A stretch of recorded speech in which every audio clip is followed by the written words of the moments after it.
When I was 63 years old, my daughter sold my house out from under me and left me a voicemail. Not even a handwritten note, a voicemail, 11 seconds long. Her voice was breezy, almost cheerful. "Dad, you're resilient. You'll land on your feet." There was an envelope on the kitchen counter.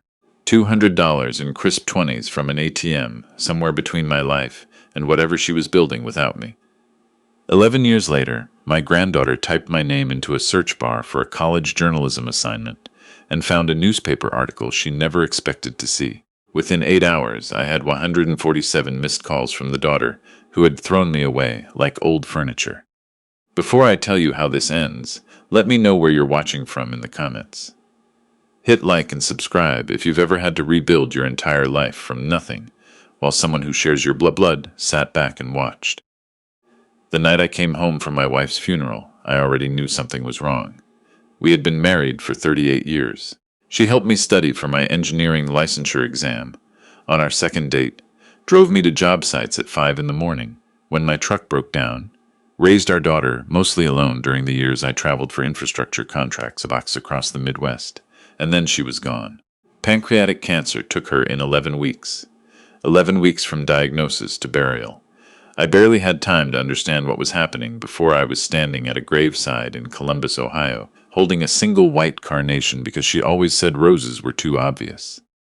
I came home from that cemetery, and the house felt different. I couldn't place it at first. I was heavily medicated. The doctor had given me something for anxiety after I stopped sleeping for 4 days straight. My mind was wrapped in cotton. I moved through the rooms slowly, running my hand along the walls I had repainted twice. The doorframe where my daughter had measured her height every birthday until she was 17. My daughter had been staying with me for a week, helping manage arrangements. Her husband had flown in for the funeral. I remember thinking it was generous of him, because Roland had never been the generous type. He was the kind of man who kept a mental tally of every favor and cashed them in when it suited him. He sold landscaping services and had a talent for finding shortcuts that nobody noticed until the bill arrived. 3 days after the funeral, my daughter sat down across from me at the kitchen table with a stack of papers and a warm smile.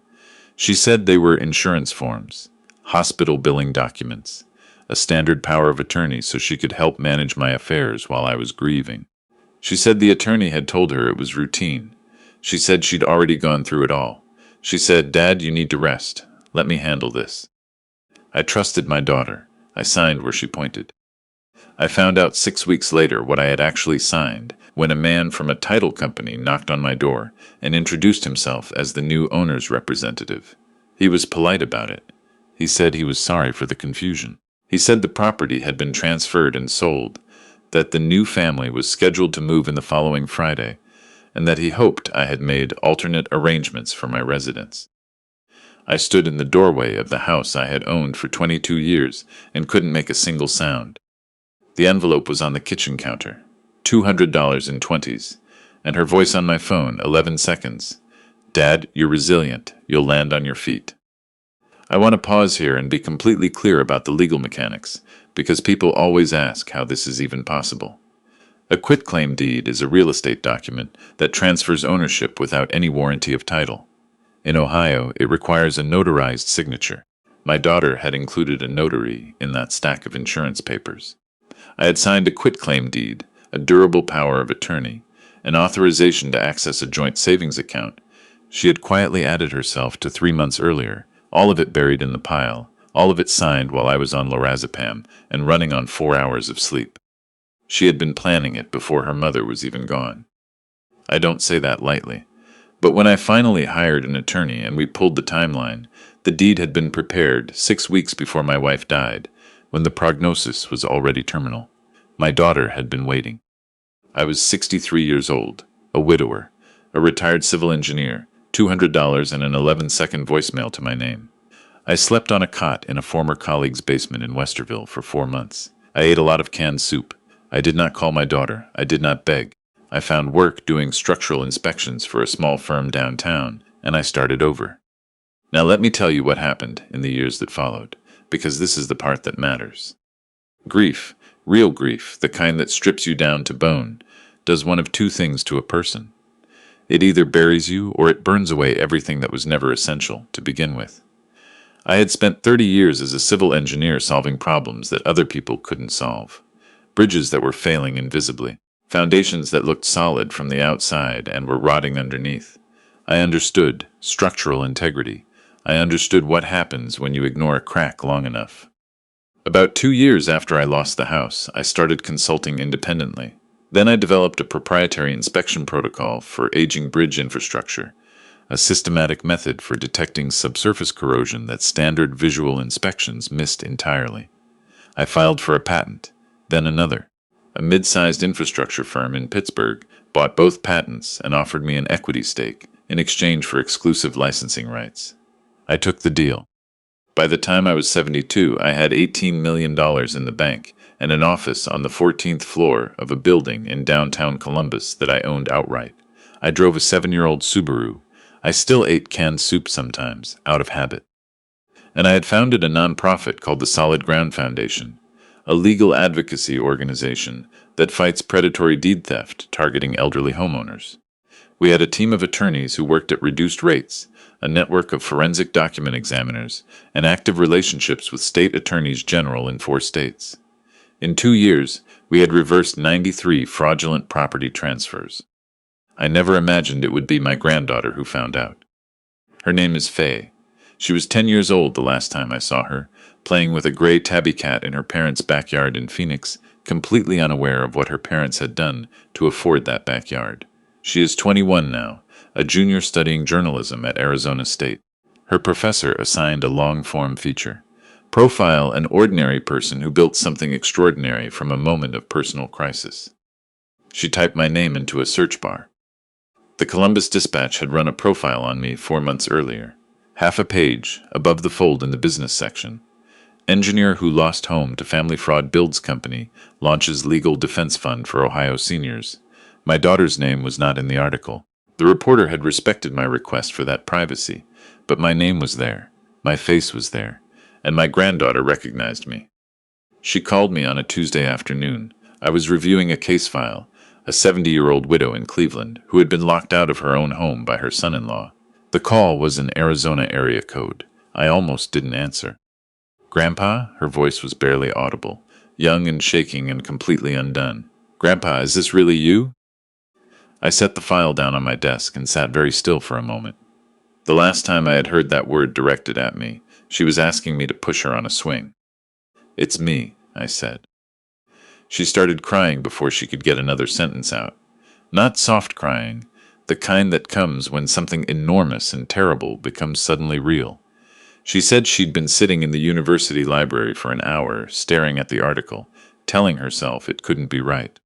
She said she'd called her mother, and her mother had told her I was confused, that the article had things mixed up, that I had always been unstable after her grandmother passed. Then her father got on the phone and told her to drop it. She didn't drop it. She called me instead. I listened to her for 45 minutes. I answered her questions as honestly as I could, as gently as I could, because she was 21 and she was having the floor pulled out from under her in real time. I told her what the quitclaim deed was. I explained the power of attorney. I told her about the $200 in the voicemail.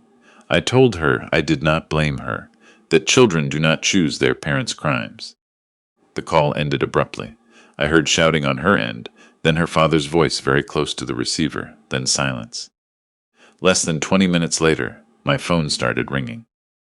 My daughter's voice came through tight and controlled, the way it sounds when she's running a calculation behind her words. She told me how glad she was I was doing well. She said she'd been trying to reach me for years. She said she hoped I understood that what happened with the house was a terrible misunderstanding, that the attorney had given them incorrect guidance, that she had always intended to make it right. I let her talk. Then her husband got on the line. Roland had always spoken to me the way a man speaks to someone he considers an obstacle, polite enough on the surface, with a particular edge underneath, like he was always measuring how much of an inconvenience I was going to be. He told me he was glad I was back in the picture. He said his landscaping business had run into some legal difficulties, a class action from customers claiming he'd taken deposits and abandoned their projects. He called it a frivolous cash grab by unreasonable clients. He needed help, a substantial loan to settle the suits and stabilize operations. He said that as Faye's grandfather, I surely understood how important it was for the family to remain financially intact. I asked him how much. He said $1.2 million. I told him I would think about it. I told them both I wanted to reconnect in person. I said I had a company anniversary dinner at the end of the month, a formal event at a downtown hotel, and that I would be honored if they attended. I told them that evening I planned to make a significant announcement about the future of my estate. The silence on Roland's end lasted exactly 4 seconds. "We'll be there," he said. After I hung up, I called my attorney. His name is Desmond, and he had been with me since the Foundation's early days. A sharp, meticulous man who spoke slowly and never said a word he hadn't already thought through 3 times. I told him to pull everything he had on Roland's landscaping business.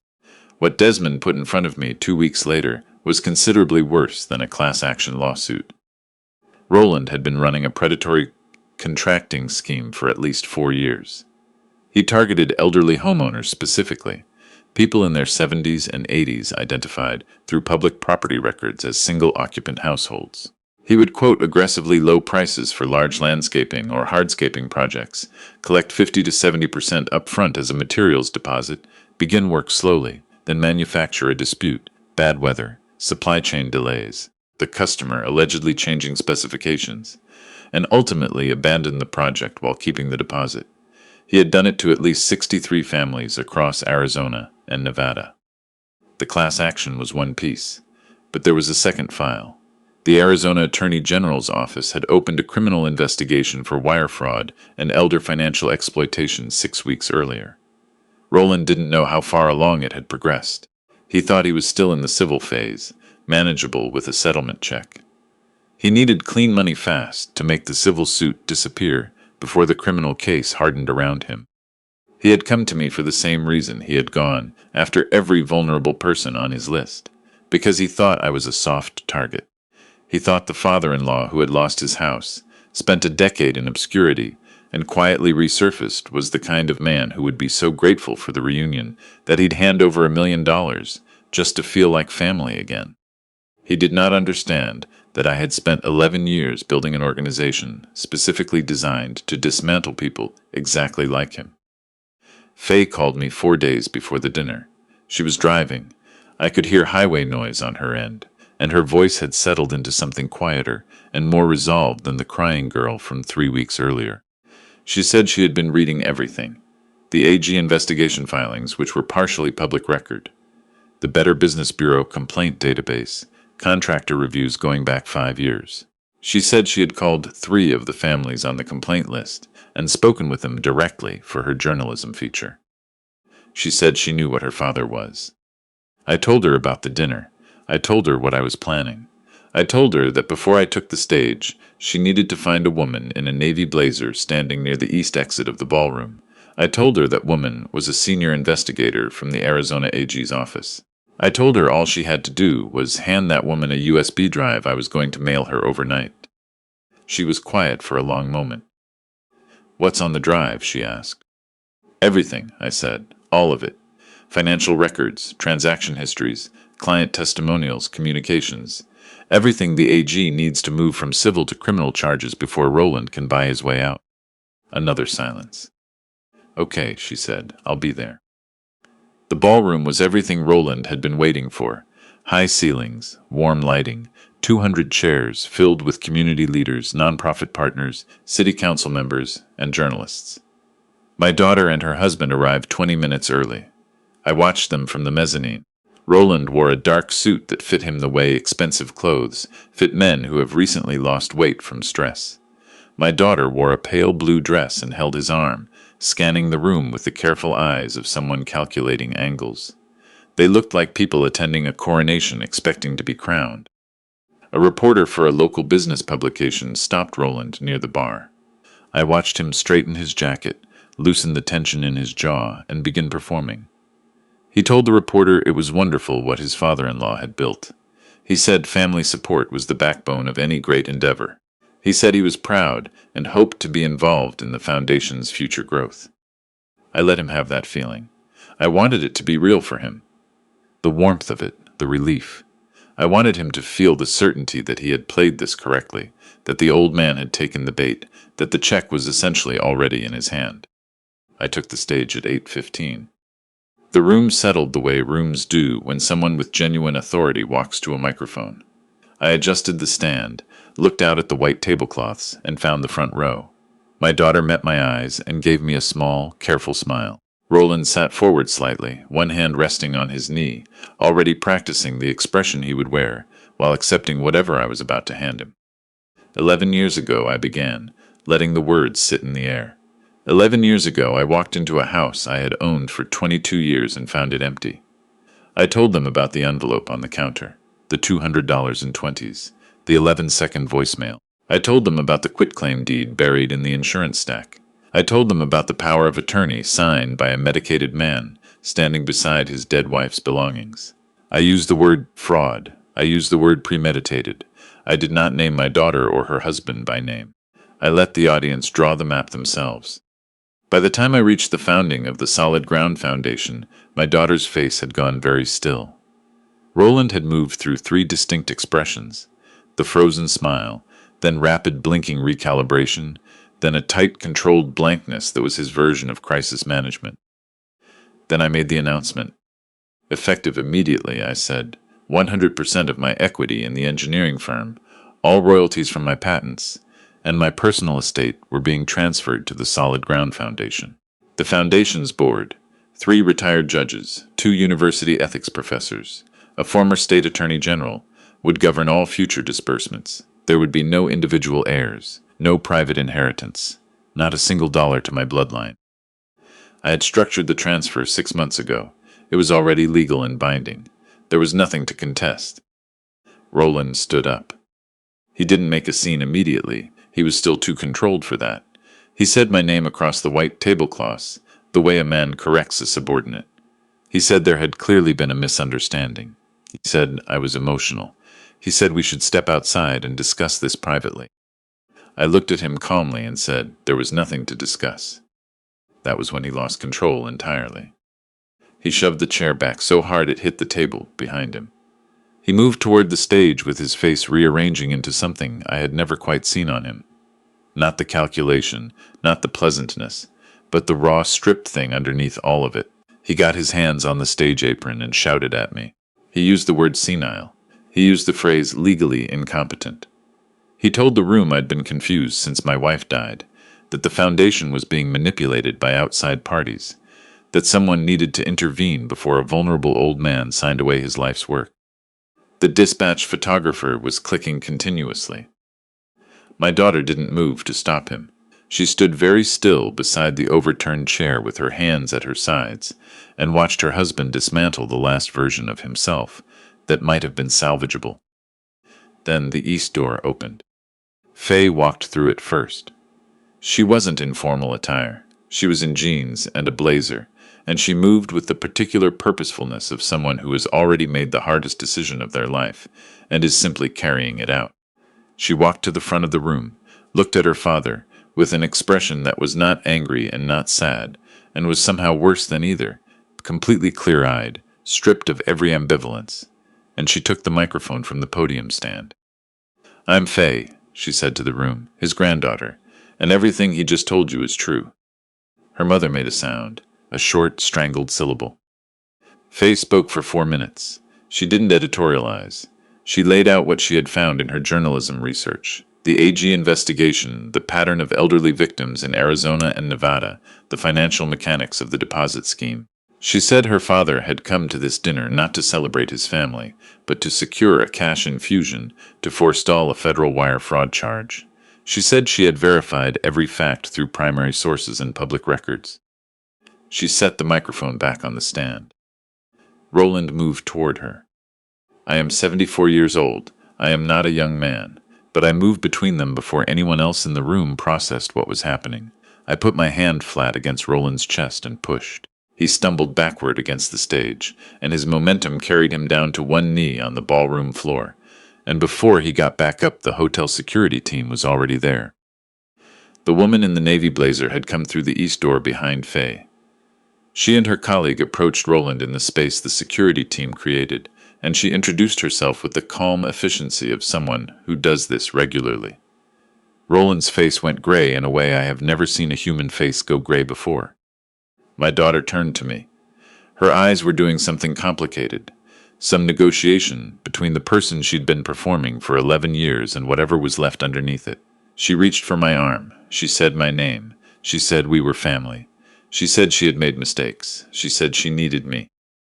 I reached into my jacket pocket and took out my phone. I pulled up the voicemail from 11 years ago. I turned the speaker toward her and pressed play. Her own voice. "Dad, you're resilient. You'll land on your feet." She flinched like she'd been struck. I put the phone back in my pocket, buttoned my jacket, and said very quietly, so only she could hear, "I know you will." Roland was arraigned 6 weeks later on 8 counts of wire fraud and elder financial exploitation. The Arizona AG added 4 additional counts, based on the evidence Desmond had assembled and Faye had delivered. My daughter's attorney negotiated a plea agreement in exchange for her cooperation. She received a suspended sentence and 3 years of supervised probation.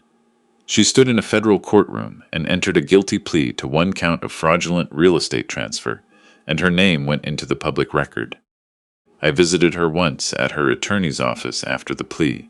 I brought an envelope. Inside was $200 in 20s, and a printed transcript of the voicemail. She looked at it for a long time without speaking. "I don't understand," she said finally. "That's what you left me," I said. "Hold on to it. You're going to understand what it means in about 11 years. I didn't say it cruelly. I said it the way you state a fact about a bridge you've inspected. Here is what is true. Here is what the structure can and cannot support. Here is what happens when you ignore the foundation long enough." Faye finished her journalism degree the following spring. Her senior feature, a long-form investigative piece on predatory real estate fraud, targeting elderly homeowners in the Southwest, won the university's annual journalism prize and was picked up by a regional publication. Her professor submitted it to a national competition. It placed. She came to Columbus for graduation. We had coffee on my porch in the morning before the ceremony. She was wearing the same blazer from the ballroom. She looked like someone who had grown into their own bones. I asked if she was all right. She thought about it honestly before she answered, the way people do when they've stopped performing okayness. "Not all of it," she said, "but the parts that matter." She asked if I had any advice. I told her the only thing I knew for certain. The foundation you build from determines whether everything you put on top of it will stand. That applies to bridges, and it applies to people, and it applies to every relationship you choose to keep. I told her that she had chosen, at 21 years old, to stand on solid ground, even when it cost her everything she thought she had. That was the hardest and most important choice a person can make. Every good thing she built from that moment forward would have that choice underneath it. She told me she wanted to apply for a position with the Foundation's communications team after graduation. I told her the application was competitive, and I expected the same from her as from anyone else. She said that was exactly what she wanted. I retired from the Foundation's active board 3 months ago. I have a small house on a lake near Granville, Ohio, about 40 miles east of Columbus. The porch faces east, and in the mornings the water is the color of old pewter before the sun clears the tree line. I fish most days. I catch enough to keep it interesting. Faye calls on Sundays. She's doing good work. She has a talent for finding the stories people are trying to bury, and I don't know where she got it, but I'm glad she has it. My phone is quiet now. The 147 missed calls from that Tuesday in October are long gone from my log. What replaced them is the silence of a life that is finally and completely my own. No more predators circling the perimeter. No more people expecting to build their comfort on my foundation. They thought $200 and 11 seconds of audio was enough to finish me. They forgot who built the bridge. The cruelest thing about being betrayed by the people you raised is the voice in the back of your head that wonders what you did wrong. I spent a long time listening to that voice. But here is what I finally understand. Greed doesn't need a reason. It just needs a door left unlocked. The moment I stopped blaming myself for their choices was the moment I started building something they could never reach. Right now, in the lobby of the Solid Ground Foundation's Columbus office, there is a glass display case on a polished granite pedestal. Inside it sits a plain white envelope, $200 in 20s, and a printed transcript of an 11-second voicemail. It is the first exhibit every new client sees when they walk through the door. It is there to tell them that what was taken from them does not define the ceiling of what they can build. It is there to tell them that the silence of a person rebuilding in the dark is not surrender. It is preparation. If you are watching this from anywhere in this country, if someone who was supposed to love you looked at what you built your whole life and decided it was easier to take than to earn, hear me when I say this. The quiet is not weakness. The quiet is the foundation curing. You will land on your feet.